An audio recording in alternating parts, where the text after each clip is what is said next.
সালাম ও শুভেচ্ছা প্রিয় দর্শকবৃন্দ।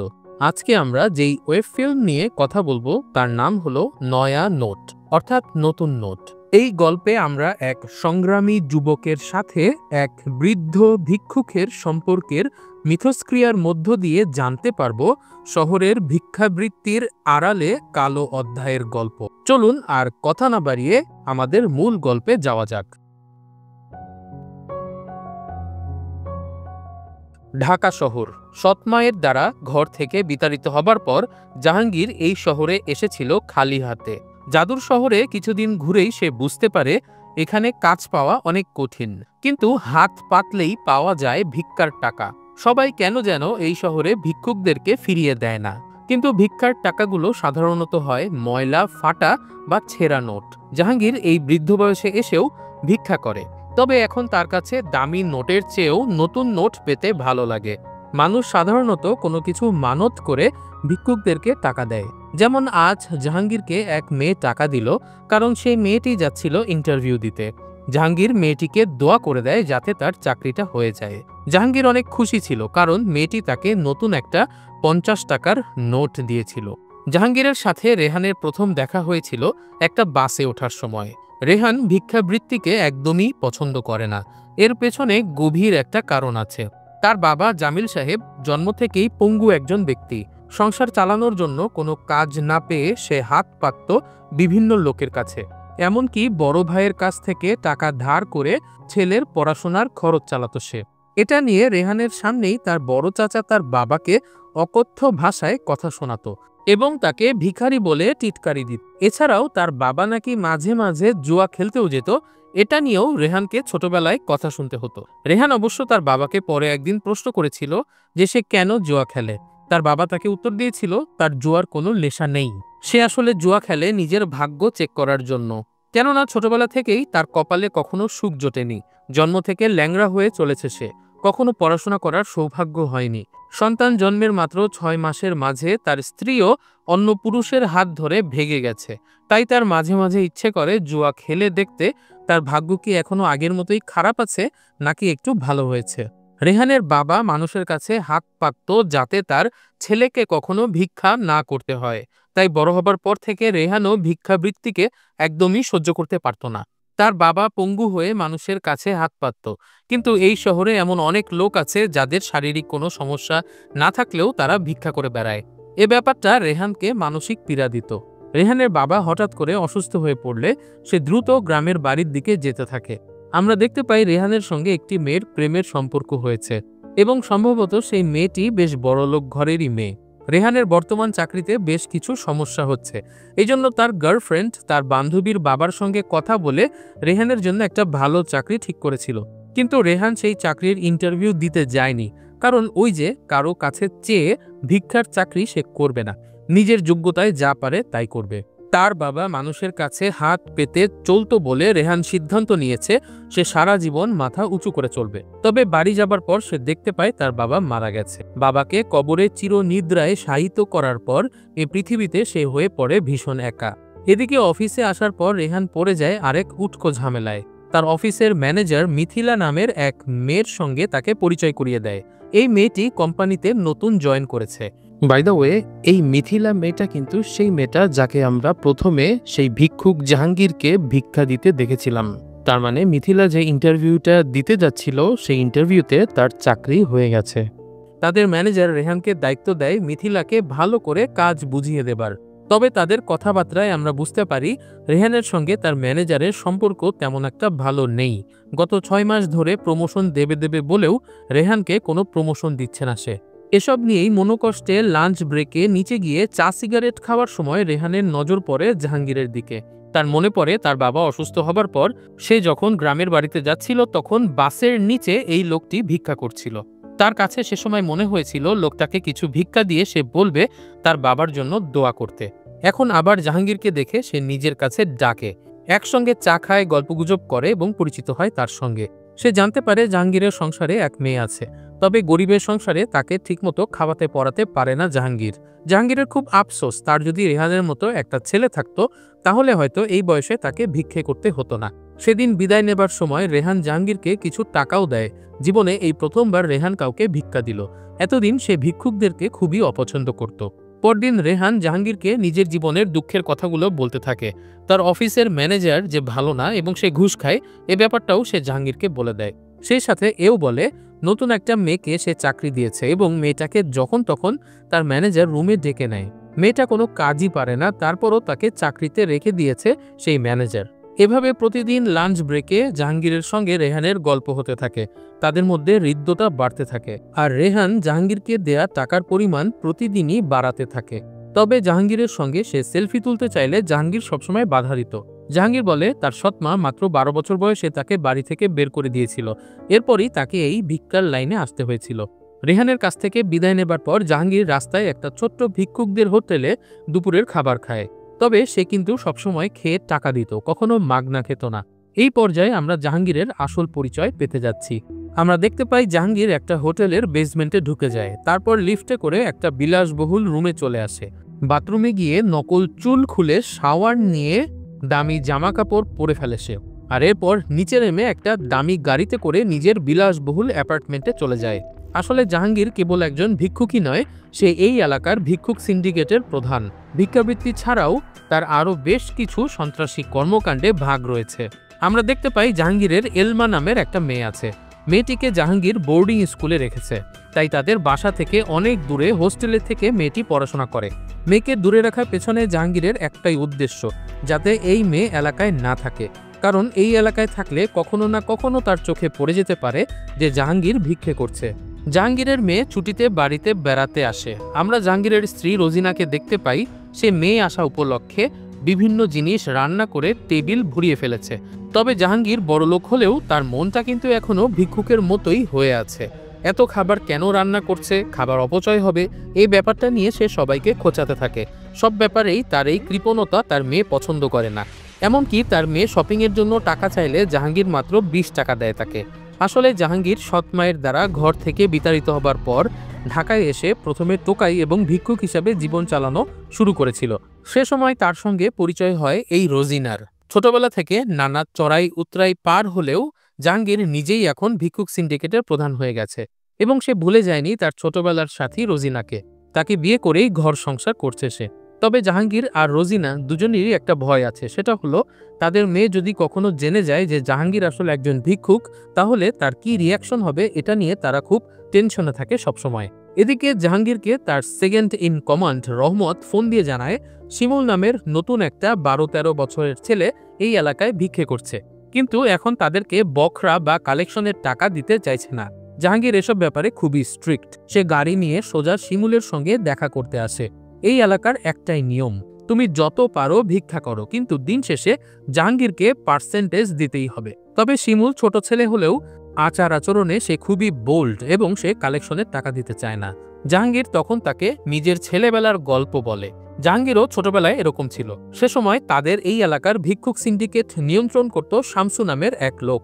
প্রথম দিন ভিক্ষে করে সেই পুরো টাকা দিয়ে ভাত খেয়ে ফেলায় কালেকশনের টাকা দিতে পারেনি জাহাঙ্গীর। এর শাস্তিস্বরূপ শামসু জাহাঙ্গীরের পা থেকে মাংস কেটে ফেলে দিয়েছিল। তবে জাহাঙ্গীর কিন্তু এর প্রতিশোধ নিয়েছিল ঠিকই। একসময় সে ওই শামসুকে হত্যা করে নিজেই হয়ে গিয়েছিল ওই এলাকার ভিক্ষুক সিন্ডিকেটের প্রধান। তবে জাহাঙ্গীর কিন্তু শামসুর মতো ভুল করে না। সে জানে সাহসী ছেলেরা একসময় না একসময় প্রতিশোধ নেয়। তাই শিমুলের সাহস দেখে তার ভালো লাগে এবং শিমুলকে সে নিজের দলে নিয়ে নেয়। জাহাঙ্গীর যাবার আগে তার শাগরেদ রহমতকে সতর্ক করে দেয়, এত বড়লোক হয়ে যাবার পরেও সে কেন রাস্তায় ভিক্ষে করে, এর একটা বড় কারণ হলো শহরের ভিক্ষার গতিবিধি সম্পর্কে সবসময় জ্ঞান রাখা। শহরের কোন মোড়ে প্রতি ঘন্টায় কত টাকা ভিক্ষে করে আয় করা যায় তার সব কিছু জাহাঙ্গীরের মুখস্থ। তার আন্ডারে কয়েক হাজার ভিক্ষুক কাজ করে, কিন্তু তার কাছে মনে হচ্ছে ভিক্ষুকদের কালেকশন রহমত কেমন যেন ৯-৬ করে ওঠাচ্ছে, অর্থাৎ কালেকশন থেকে রহমত হয়তো নিজের একটা পার্সেন্টেজ আলাদা করে রাখছে। তাই সে রহমতকে সতর্ক করে দেয়, সেই সাথে তাকে এই মাসের কালেকশন দ্রুত উঠিয়ে ফেলতে বলে, কারণ সে সামনে বড় একটা ব্যবসার পরিকল্পনা করছে। এদিকে সেই মিথিলাকে কাজ শেখানো নিয়ে রেহানের সঙ্গে তার ম্যানেজারের বাকবিতণ্ডা লেগে যায়। রেহান সন্দেহ করে মিথিলার সঙ্গে ম্যানেজারের কোনো গোপন সম্পর্ক আছে, যে কারণে মিথিলার মতো একজন অযোগ্য মহিলাকে সে চাকরিতে ঢোকাতে চাচ্ছে। এজন্যই মিথিলাকে কাজ শেখানোর ফাঁকে ফাঁকে তাদের ম্যানেজার মাঝে মাঝে কল করে তার রুমে ডেকে নিয়ে যায়। সিগারেট খেতে খেতে সে জাহাঙ্গীরকে মনের দুঃখের কথা বলে। জাহাঙ্গীর রেহানকে বলে সে সিগারেট খেয়ে প্রতিদিন 200 টাকা খরচ করে, বছরে সেটা গিয়ে দাঁড়ায় 72,000 টাকায়। রেহান যদি প্রমোশন পায় তাহলে তার বেতনও হয়তো এরকমই বাড়বে। কাজে প্রমোশন না হলেও রেহান চাইলে সিগারেট খাওয়া বন্ধ করে নিজের খরচ কমাতে পারে। রেহান তখন জাহাঙ্গীরকে কথা দেয় সে আর সিগারেট খাবে না। সে সেদিন জাহাঙ্গীরকে নতুন একটা 20 টাকার নোট দেয়। 20 টাকার নোটটা পেয়ে জাহাঙ্গীর খুব খুশি হয়ে যায়। রেহান খুব অবাক হয়ে তাকে প্রশ্ন করে সে 500 বা 100 টাকার নোট দিলেও জাহাঙ্গীরকে এত খুশি হতে দেখেনি যতটা সে নতুন 20 টাকার নোট পেলে হলো। আসলে এটার কারণ হলো মানুষ ভিক্ষুকদেরকে সাধারণত ময়লা টাকা দিতে চায়, আর নতুন টাকা রেখে দেয় নিজের ছোট ছেলে মেয়ে বা আত্মীয় স্বজনকে দেওয়ার জন্য। তাই কেউ যখন তাকে নতুন টাকা দেয় তখন নিজেকে অনেক গুরুত্বপূর্ণ মনে হয়। এজন্যই জাহাঙ্গীর নতুন টাকার নোট পেলে অনেক খুশি হয়ে যায়। রেহান এরপর থেকে প্রতিদিনই জাহাঙ্গীরকে নতুন নোট দিতে থাকে। জাহাঙ্গীরের খুশি হওয়া দেখে তার খুব ভালো লাগে এবং একদিন সে টুক করে জাহাঙ্গীরের ছোট্ট একটা ভিডিও মোবাইলে রেকর্ড করে নেয়। জাহাঙ্গীর অবশ্য কখনোই রেহানকে ভিডিও করতে দিতে চায়নি। বুঝতেই পারছেন ভিডিও লিক হয়ে গেলে সমাজে তার সমস্যা হতে পারে। জাহাঙ্গীরের প্ল্যান মেয়ে পড়াশোনা শেষ করলে তাকে বিদেশে পাঠিয়ে দেবে, কিন্তু তার স্ত্রী চায় তার মেয়ে দেশেই থাকুক। বরঞ্চ জাহাঙ্গীরকে সে রিকোয়েস্ট করে ভিক্ষাবৃত্তি ছেড়ে দিতে। জাহাঙ্গীর অবশ্য প্ল্যান করছে সামনে বড় একটা ব্যবসায় নেমে এই কাজটা সে অন্য কাউকে দিয়ে দেবে। এদিকে রেহান একদিন অফিসে এসে দেখে ওর জায়গা বেদখল হয়ে গেছে। ওর ডেস্কে মিথিলা কাজ করছে, আর রেহানকে ডিমোশন দিয়ে পাঠিয়ে দেওয়া হয়েছে ফ্রন্ট ডেস্ক বা রিসিপশনে। এবার আর রেহান নিজেকে সামলে রাখতে পারে না, সরাসরি সে বলে বসে মিথিলাকে বদ্ধ ঘরে নিয়ে ম্যানেজার নিজের মনোতৃপ্তি মেটায় এবং এ কারণেই তাকে সরিয়ে মিথিলাকে সেখানে চাকরি দেওয়া হয়েছে। এ কথা শোনার পর মিথিলা তাকে চড় মেরে বসে। আসলে আমরা বাইরে থেকে দেখে অনেক কিছুই মনে করি, তবে কোনো কিছু যাচাই না করে সেগুলো নিয়ে কোনো কথা বলা ঠিক না। সেদিন রেহান জানতে পারে আসলে ম্যানেজার মিথিলার আপন বড় চাচা। এ কারণেই সে বারবার ম্যানেজারের রুমে যেত। এত বড় সিন ক্রিয়েট করার কারণে রেহানকে চাকরি থেকে বের করে দেওয়া হয়। রেহান একদমই মানসিকভাবে বিপর্যস্ত হয়ে পড়ে। নিজের বোকামির কারণে সে এখন বেকারে পরিণত হয়েছে। একজন শিক্ষিত এবং শারীরিকভাবে সক্ষম ছেলে হবার পরেও তাকে এখন মানুষের কাছে হাত পাততে হবে কিনা এই ভয়ে সে ট্রমাটাইজড হয়ে পড়ে। রেহান জাহাঙ্গীরকে শেষবারের মতো নতুন 1000 টাকার একটা নোট দিয়ে তার কাছ থেকে বিদায় নেয়। যেহেতু সে এই অফিসে আর চাকরি করবে না, তাই হয়তো জাহাঙ্গীরের সঙ্গে তার আর কখনো দেখাও হবে না। জাহাঙ্গীরও রেহানকে কোনো রকম সাহায্য করতে পারে না, কারণ তাকে সাহায্য করতে গেলে তার পরিচয় ফাঁস হয়ে যেতে পারে। এভাবেই 4 মাস কেটে যায়। সেদিন ছিল জাহাঙ্গীরের মেয়ে এলমার জন্মদিন। জন্মদিনে মেয়েকে নিয়ে সস্ত্রীক বাইরে খেতে যায় জাহাঙ্গীর। তবে এত বড় রেস্টুরেন্টের মেনু কার্ড দেখে জাহাঙ্গীর কিছুই বুঝতে পারে না। তার মেয়ে অর্ডার করার জন্য ওয়েটারকে ডাকলে ওয়েটারের চেহারা দেখে থমকে যায় জাহাঙ্গীর। সে দেখতে পায় রেহান সেই চাকরি থেকে বিতাড়িত হবার পর এখানে ওয়েটার হিসেবে চাকরি নিয়েছে। রেহান জাহাঙ্গীরকে দেখে থমকে যায়, তবে জাহাঙ্গীর রেহানকে চিনতে পারলেও রেহান ঠিক নিশ্চিত হতে পারছিল না যে এই লোকটাই সেই ভিক্ষুক জাহাঙ্গীর কিনা। একে তো চুল নেই, তার উপরে এত দামি জামাকাপড় পরা। জাহাঙ্গীর কিছুটা আড়ষ্ট হয়েই পুরোটা সময় মুখ লুকিয়ে খাওয়া দাওয়া শেষ করে। তারপর মেয়ের জন্মদিনের কেক কেটে তারা উদযাপন করে। এমন সময় জাহাঙ্গীরের কাছে একটা ফোন আসে। ফোনে তার শাগরেদ রহমত জানায় কালেকশনের 4 কোটি টাকা সে উঠিয়ে রেখেছে। হঠাৎ জাহাঙ্গীর খেয়াল করে ছাদের অন্য কোণে দাঁড়িয়ে চুপি চুপি সিগারেট খাচ্ছে রেহান। জাহাঙ্গীরের কিছুটা রাগ হয়, কারণ রেহান তার কাছে প্রতিজ্ঞা করেছিল সে কখনো সিগারেট খাবে না। নিচে নেমে খাবারের বিল দেয় সে। তাদের বিল এসেছিল 5080 টাকা। জাহাঙ্গীর 5100 টাকা পে করে বসে থাকে 20 টাকা ফেরত পাবার আশায়। বাবার এরকম কিপটামি তার মেয়ে একদমই পছন্দ করত না, তাই তার মেয়ে এবং স্ত্রী বের হয়ে গাড়িতে গিয়ে বসে। আর জাহাঙ্গীর যখন অপেক্ষা করতে থাকে 20 টাকা আসার। রেহান যখন 20 টাকার একটা নতুন নোট ফেরত দিয়ে যায়, তখন জাহাঙ্গীর সেই নোটটা নিয়ে খুশি হয়ে যায়। রেহান এক্সপেক্ট করেছিল এই 20 টাকা হয়তো তাকে টিপস দেওয়া হবে, কিন্তু জাহাঙ্গীর তখন তাকে বলে যে রেহানকে কোনো টিপস দিবে না সে, কারণ টিপস দিলেই তো সেই টাকা দিয়ে রেহান সিগারেট কিনে খাবে, আর তাকে কামাই করতে কত কষ্ট করতে হয় সেটা তো রেহান ভালো করেই জানে। জাহাঙ্গীরের মুখের শেষ এই কথাগুলো শুনে রেহানের মাথা চক্কর দিয়ে ওঠে। সে বুঝতে পারে আসলে যেই ভিক্ষুককে অসহায় ভেবে নিজের গরিবী হালতে থাকার পরেও টাকা দিয়ে সে সাহায্য করত, সেই ভিক্ষুক আসলে বিশাল এক ধনী লোক। সে অনেক আগে নতুন নোট দেওয়ার পর জাহাঙ্গীরের ছোট্ট একটা ভিডিও করেছিল মোবাইল থেকে সেই ভিডিওটা খুঁজে বের করে রেহান। এই মুহূর্তে আমরা আরেকটা টুইস্ট দেখতে পাই। সেটা হলো, আমরা শুরুতে যে দেখেছিলাম রেহানের একটা গার্লফ্রেন্ড আছে, সে আর কেউ না, সে হলো জাহাঙ্গীরের একমাত্র মেয়ে এলমা। মূলত নিজের জন্মদিনে নিজের মা বাবার সাথে গোপনে দেখা করানোর জন্যই এলমা এই রেস্টুরেন্টে এসেছিল। সে আগে থেকেই জানতো এই রেস্টুরেন্টে রেহান ওয়েটার হিসাবে কাজ করে। এজন্যই জাহাঙ্গীরকে প্রথম দেখে রেহান বিশ্বাস করতে পারেনি যে এটাই সেই ভিক্ষুক লোকটা, কারণ তার গার্লফ্রেন্ডের বাবা যে একজন ভিখারি সেটা সে কল্পনাতেও আনতে পারেনি। জাহাঙ্গীর সারা জীবন যে ভয়টা করেছে সেই ভয়টাই এখন সত্যি হতে যাচ্ছে। রেহান তার গার্লফ্রেন্ড এলমার হোয়াটসঅ্যাপে জাহাঙ্গীরের সেই ভিডিওটা পাঠিয়ে দেয়, যেখানে স্পষ্ট দেখা যাচ্ছে জাহাঙ্গীর ভিখারির বেশে রাস্তায় বসে আছে। এই ভিডিওটা দেখার পর এলমা মানসিকভাবে ভেঙে পড়ে। জাহাঙ্গীর তখন তার কালেকশনের 4 কোটি টাকা নিতে এসেছিল। তার প্ল্যান ছিল এই টাকা দিয়ে বড় একটা ব্যবসা শুরু করবে। আর ঠিক সে সময়ই তার মেয়ে তাকে ফোন করে হোয়াটসঅ্যাপে ক্লিপটা দেখতে বলে। জাহাঙ্গীর বিস্মিত হয়ে দেখতে থাকে ভিডিওটা এবং সে বুঝতে পারে তার জীবনের সবচেয়ে বড় ভয়টাই এখন বাস্তবে রূপ নিয়েছে। এখন সে যদি একজন বড় ব্যবসায়ী হিসাবে সমাজে থাকতেও চায়, সেটাও তার জন্য কঠিন হয়ে যাবে, কারণ রেহান এই ভিডিও ক্লিপটা ছড়িয়ে দিতে পারে।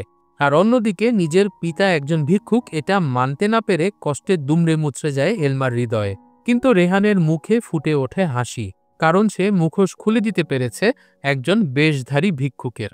এর পেছনে রেহানের যে সাইকোলজিটা কাজ করেছে সেটা অনেকটা এরকম যে তার বাবা একজন ল্যাংড়া লোক ছিল, তারপরও সে যখন মানুষের কাছে হাত পাতত তখন তাকে বলা হতো সে একজন ভিক্ষুক।